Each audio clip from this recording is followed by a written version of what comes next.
नमस्कार, मैं हूँ एमजी श्रीवास्तव। आप देख रहे हैं कंसेप्ट क्लियर विथ एमजीएस। आज हम लोग कैलेंडर का एक बहुत ही इम्पोर्टेंट क्वेश्चन कभी कभी एग्जामों में पूछा जाता है और बहुत सारे एग्जामों में ऐसा क्वेश्चन पूछा जाता है कि किसी साल का कैलेंडर सेम कब होगा, है ना। मान लीजिए कि आपको दे दिया क्या 2024 दे देगा, उसके पूछेगा कि अगला कौन सा साल होगा जिसमें कि सेम कैलेंडर रहेगा। इस टाइप का जो क्वेश्चन आता है तो आपको कैसे सॉल्व करना चाहिए। देखिए करना क्या चाहिए कि आपको जो कोचिंग वाले बता रहे हैं क्या कि एक यही वाले नियम बता देते हैं, लेकिन उसमें ये कंडीशन अच्छी तरह से समझा नहीं रहे हैं। तो आपको मैं थोड़ा सा अच्छी तरह से समझा देता हूँ कि इसमें दो कंडीशन है। पहला कंडीशन क्या है कि यदि शताब्दी सेम हो, यानी कि अगर 2024 चल रहा है तो सेम शताब्दी है, 2024 में ही कोई और ईयर निकालना है तो क्या रहेगा, वो शताब्दी सेम रहेगा, है ना। और या चेंज भी हो रहा है तो वो क्या हो, लीप ईयर हो। जैसे कि 1996 है ना, और बीच में क्या पड़ रहा है, 2000 आ गया, तो 2000 क्या है, एक लीप ईयर है ना। तो अगर वो चेंज भी हो रहा है तो क्या होना चाहिए, वो लीप ईयर होना चाहिए, तब जाके ये नियम लागू होगा, नहीं तो नियम लागू नहीं होगा। चेंज होगा तो क्या होगा, मैं उसको आगे बताता हूँ। देखिए क्या करना है कि आपको ईयर में क्या करना है, 4 से डिवाइड करना है। 4 से डिवाइड करने के बाद जो रिमाइंडर बचेगा, जो शेषफल बचेगा, उसमें आपको जोड़ना है। क्या जोड़ना है, अगर शेषफल 0 बच रहा है तो आप क्या कर दीजिए, 28 जोड़ दीजिए साल में। जैसे मान लीजिए कि आपका 2024 है, तो इसमें आप 4 से डिवाइड करेंगे तो पूरा पूरा कट जाएगा, रिमाइंडर क्या बच जाएगा, 0 बच जाएगा। तो 24 के बराबर कौन सा साल होगा जो कि एकदम एग्जैक्ट उसके बराबर कैलेंडर होगा, तो इसमें आप क्या कर दीजिए, आप 28 जोड़ दीजिए, समझ गए। तो अगर आप 28 जोड़ेंगे तो क्या हो जाएगा, 8 चार 12 के 2 और 2 2 4 1 5, यानी कि 2052 का जो कैलेंडर होगा वो एग्जैक्ट 2024 के बराबर होगा, समझ गए। एक और एग्जांपल ले लेते हैं। जैसे मान लीजिए 2004 है ना, उसका ये भी क्या हो जाएगा, 4 से डिवाइड हो जाएगा, रिमाइंडर 0 बच जाएगा। तो आप इसमें क्या कर लीजिए, आप 28 जोड़ दीजिए, क्या हो जाएगा आपका 2032। इसका जो कैलेंडर होगा 2004 के कैलेंडर के बराबर होगा। तो आप रिमाइंडर 0 जब बचता है तो आपको क्या करना चाहिए, 28 ऐड कर देना चाहिए। 28 क्यों ऐड करना चाहिए ये भी आपको थोड़ा देर में समझा देता हूँ, ठीक है। अब ये समझ लेते हैं कि अगर रिमाइंडर 0 ना बच के 1 बचा तब क्या होगा, है ना। तो क्या करेंगे, ईयर ईयर बाई 4 करेंगे। अगर शेषफल क्या हो जाएगा, शेषफल शेषफल अगर शेषफल इक्वल टू क्या बच गया, 1 बच गया, तो क्या होगा, 1 बच गया, तब क्या करना है आपको, ईयर ईयर में क्या जोड़ देना है आपको, 6 जोड़ देना है। तो ईयर में 6 जोड़ेंगे तो जो आएगा साल वो क्या हो जाएगा, अपना बराबर वाला साल हो जाएगा, सेम कैलेंडर होगा। जैसे 2005 है या 2025 है, 4 से डिवाइड करेंगे तो 1 रिमाइंडर बच जाएगा। तो 1 क्या हो, इसमें क्या जोड़ दीजिए आप, 6 जोड़ देंगे तो क्या हो जाएगा अपना 2031। 2025 का जो कैलेंडर है वो क्या होगा, 2031 के कैलेंडर के जैसा ही होगा, एकदम सेम डे पड़ेगा। मान लीजिए 1 जनवरी 2025 को है शुक्रवार, तो 2031 में भी शुक्रवार ही पड़ेगा, यानी कैलेंडर बिल्कुल सेम होगा, समझ गए। ये हो गया 1 रिमाइंडर हो गया, तब हो गया। अब मान लीजिए कि 2 रिमाइंडर या 3 रिमाइंडर बचा, तब क्या होगा, तो आपको क्या करना है, ईयर बाई 4 करना है। अगर शेषफल क्या हो गया, शेषफल जो है या रिमाइंडर आप बोलते हैं, वो क्या होगा, अगर 2 या 3 रहे, 2 या 3 हो तो इसमें क्या करना है आपको, एक 11 ऐड करना है, ठीक है। इसमें क्या करना है आपको, 2 या 3 रहे तब क्या करना है आपको कि ईयर में क्या कर देना है आपको, 11 ऐड कर देना है, तब क्या हो जाएगा, आपका साल मिल जाएगा। जैसे मान लीजिए कि 2026 है ना, वो किसके बराबर हो जाएगा, और इसमें 11 कर दीजिए, यानी कि 2000 जो 37 का जो कैलेंडर है उसके बराबर हो जाएगा, ठीक है। क्यों होगा, क्योंकि इसमें रिमाइंडर क्या बच जाएगा, 2 बच जाएगा। तो क्या 2 बचेगा तो ये नियम लागू होगा, इसमें 11 जोड़ना पड़ेगा। 1 बचता तो क्या होता, 6 जोड़ना पड़ता, 0 बचता तो 28 जोड़ना पड़ता, ठीक है। ये आपका मैं समझा दिया कि कैसे क्या।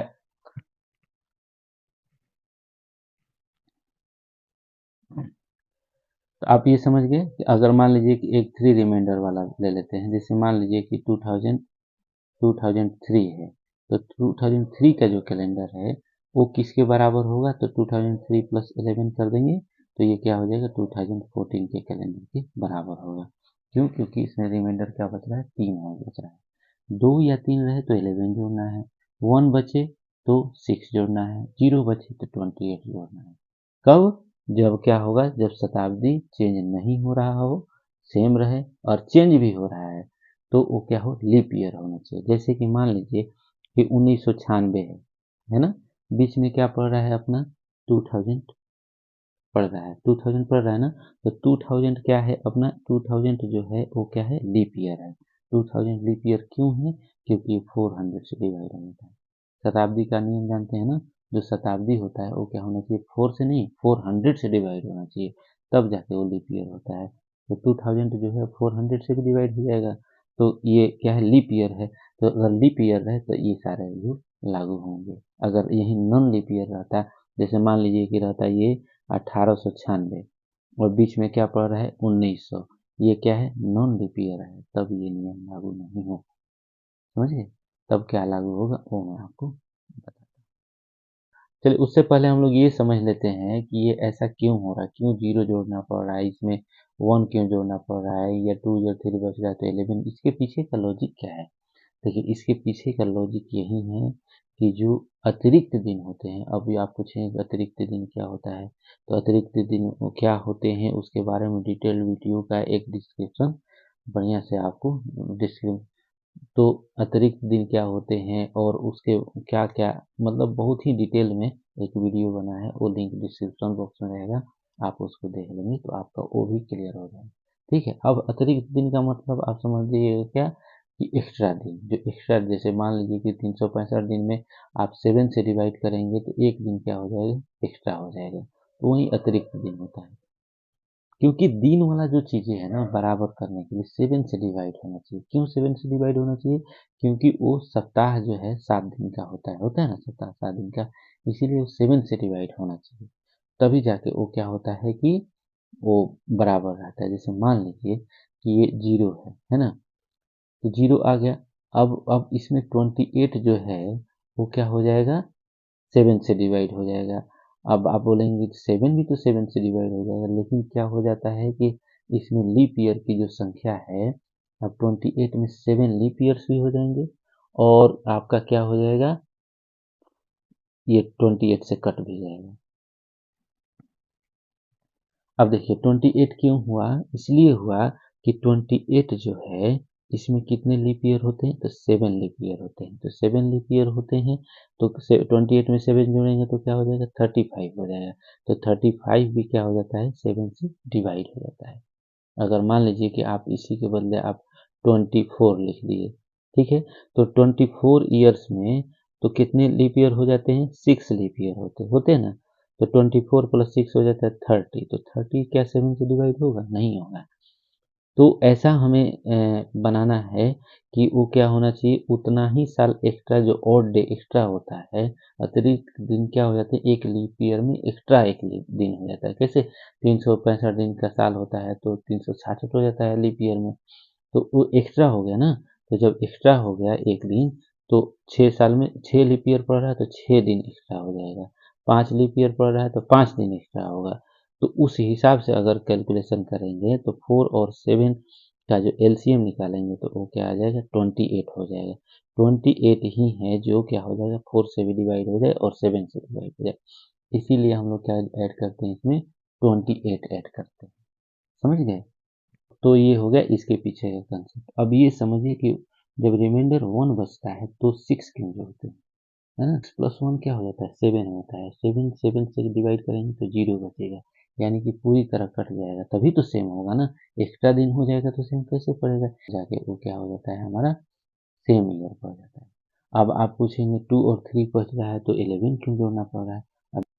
अब देखिए 11 के पीछे लॉजिक क्या है कि इसमें कितने लीप ईयर पड़ जाएंगे, 3 लीप ईयर पड़ जाएंगे, क्योंकि मान लीजिए 2003 है ना, तो 2004 भी तो एक लीप ईयर है, 2008 भी तो लीप ईयर है ना, और 2012 भी लीप ईयर, तो 3 लीप ईयर पड़ गए, तो 3 प्लस 11 कितना हो जाता है, 14 हो जाता है, तो 14 क्या है, 7 से डिवाइड है, तो 7 से डिवाइड है तो आपका क्या हो गया, ये सेम ही हो जाता है, इसीलिए यहाँ पर 11 लिखा जाता है, यहाँ पर 6 कर दिया जाता है और यहाँ पर 28 किया जाता है।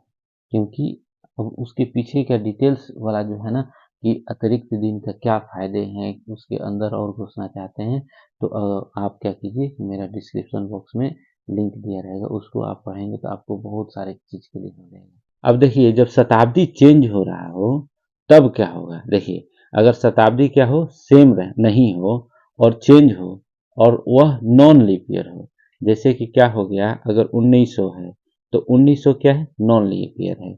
आपको मान लीजिए कि 1896 दे दिया, अब आप इसमें 12 जोड़ेंगे या कुछ भी जोड़ेंगे तो ये क्या आ जाएगा बीच में 1900 आ जाएगा। तो 1900 ईयर्स ईस्वी जो है ये क्या होता है नॉन लीप ईयर होता है। नॉन लीप ईयर क्यों होता है, क्योंकि ये जो है 400 से डिवाइड नहीं होता है ना। आप ये नियम जानते होंगे, अगर नहीं जानते हैं तो लिंक डिस्क्रिप्शन बॉक्स में रहेगा, उसको आप देख लेंगे तो आपका पूरा कंसेप्ट क्लियर हो जाएगा। ठीक है, तो अगर बीच में जो चेंज हो रहा है वो क्या है नॉन लीप ईयर हो तब क्या होगा ये केस में आपको जो बताया गया है ना बहुत सारे कोचिंग में, वो क्या है कि सेम सेम शताब्दी वाला बताया गया है, उसमें तो वो नियम काम करेगा, लेकिन अगर शताब्दी चेंज हो रहा है और नॉन लीप ईयर है तब वो काम नहीं करेगा। इसीलिए मैं आपको कंप्लीट नॉलेज देने के लिए ये चीज़ बता रहा हूँ। इसमें आप क्या कीजिएगा कि अगर मान लीजिए 1896 से क्या आ गया 1900 आ गया बीच में, तो ये क्या है नॉन लीप ईयर है। तो जब नॉन लीप ईयर है तो क्या होगा, उसमें क्या करना पड़ेगा इसको ज़रा देखते हैं। देखिए क्या करना पड़ेगा आपको, ईयर में 4 से आप डिवाइड करेंगे, अगर रिमाइंडर 0 बच रहा है, ठीक है, अगर रिमाइंडर 0 बच रहा है तो आप क्या करेंगे 12 जोड़ देंगे। ठीक है, जीरो जैसे कि मान लीजिए कि 1896 है तो 1896 क्या हो जाता है 4 से डिवाइड हो जाता है। ठीक है, तो 0 बच गया रिमाइंडर, तो रिमाइंडर जब 0 बचा तो क्या करना है आपको 12 जोड़ देना है। ठीक है, 12 क्यों जोड़ना है, क्योंकि क्योंकि ये जो बीच में 1900 जो आ रहा है ना वो क्या है नॉन लीप ईयर है ना। तो 12 ईयर्स में मात्र 2 ही लीप ईयर बचेंगे, तो 12 और प्लस 2 14 हो जाएगा। 14 क्या हो जाता है 7 से डिवाइड हो जाता है ना, इसीलिए 12 जोड़ना पड़ेगा इसमें। तब क्या हो जाएगा ये अपना 1908 हो जाएगा। तो जो 1896 है वो किसके बराबर होगा 1908 के बराबर होगा। ठीक है, इसी तरह 1796 दे देगा, 1796 दे देगा तो इसमें भी आपको 12 जोड़ना पड़ेगा। क्यों, क्योंकि जो 1800 आएगा वो भी क्या है नॉन लीप ईयर है। 1800 ईस्वी भी क्या होता है जो होता है ना ये भी नॉन लीप ईयर होता है। क्यों, क्योंकि ये 400 से डिवाइड नहीं होता है।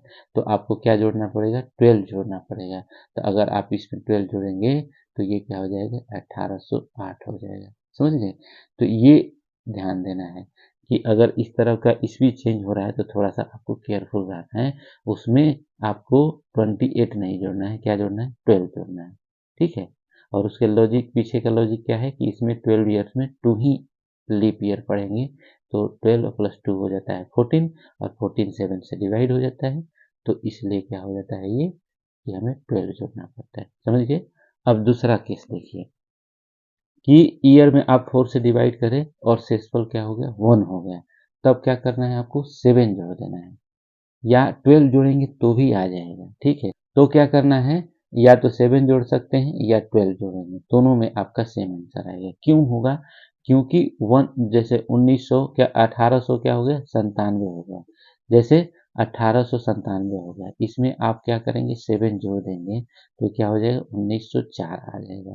तो 1897 का जो कैलेंडर होगा 1904 के कैलेंडर के बराबर होगा। ठीक है, अगर आप 12 जोड़ देंगे ना तो भी सही आंसर होगा, जैसे 1897 प्लस 12 हो जाएगा तो क्या हो जाएगा अपना ये हो जाएगा कितना 1909 हो जाएगा। तो ये भी सेम ही हो जाता है, 1897 के बराबर 1904 वाला भी हो जाएगा और 1909 वाला भी हो जाएगा।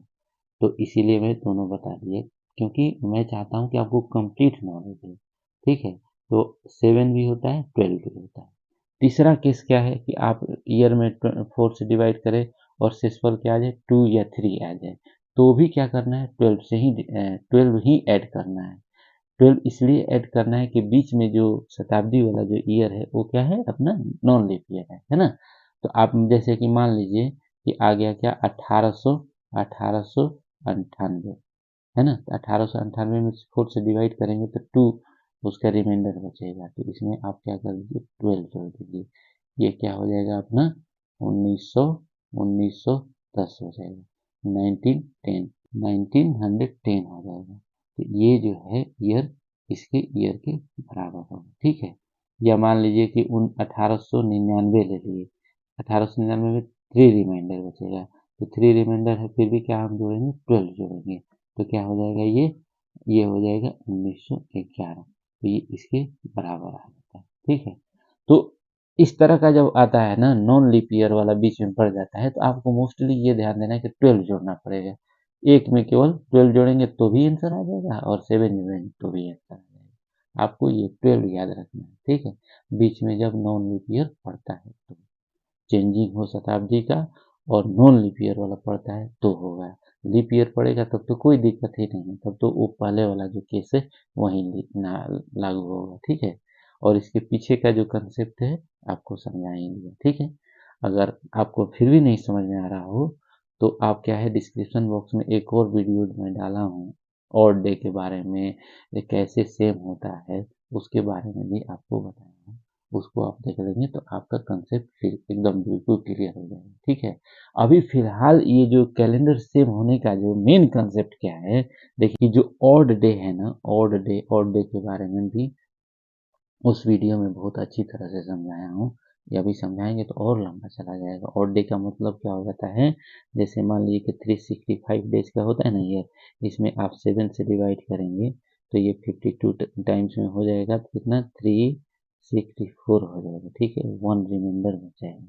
तो यही ऑड डे होता है, यही बताता है कि मैं मंडे हूँ कि ट्यूसडे हूँ। 1 आता है तो मंडे हो जाता है, 2 आता है तो ट्यूसडे आता है, 3 आता है तो वेडनेसडे होता है। इसके बारे में डिटेल आपको समझाएंगे। अभी आप ये समझिए कि जो मेन मेन कंसेप्ट क्या है सेम होने के लिए, ऑड डे जो होता है ना, ऑड डे ऑड डे क्या होना चाहिए, या तो जीरो होना चाहिए, जीरो होना चाहिए, ठीक है, या क्या होना चाहिए, या 7 का मल्टीपल होना चाहिए, 7 का मल्टीपल होना चाहिए। क्यों होना चाहिए भाई, क्योंकि आप सप्ताह में कितने होने चाहिए, 7 डेज होते हैं, तो 7 मान लीजिए कि 7 में 7 से डिवाइड करेंगे वो क्या हो जाता है, और डे जीरो हो जाता है। या 7 रहे या 7 का मल्टीपल रहे तो भी क्या हो जाता है, जीरो हो जाता है। तो यही ध्यान देना है, इसको हमें बनाने के लिए अब इसमें 12 जोड़ रहे हैं और प्लस 2 लीप ईयर हो जा रहा है, तो कितना हो गया, 14 हो गया। तो 14 क्या होता है, 7 से डिवाइड हो सकता है, और 7 का मल्टीपल होता है तो वो क्या हो जाता है, सेम कैलेंडर हो जाता है, समझ गए। तो ये है मेन कंसेप्ट, और ये कैसे कैसे आपको ऐड करना है, क्यों ऐड करना है, क्या ऐड करना है, ये आपको समझा दिया, समझ गए ना। अगर ये वीडियो आपको अच्छी लगी हो, अगर आपको ये लग रहा हो कि ये कंप्लीट नॉलेज है ना, अगर ये मेरा तरीका अगर आपको अच्छा लगा हो तो कृपया चैनल को लाइक शेयर और सब्सक्राइब करें। बहुत बहुत धन्यवाद, ठीक है।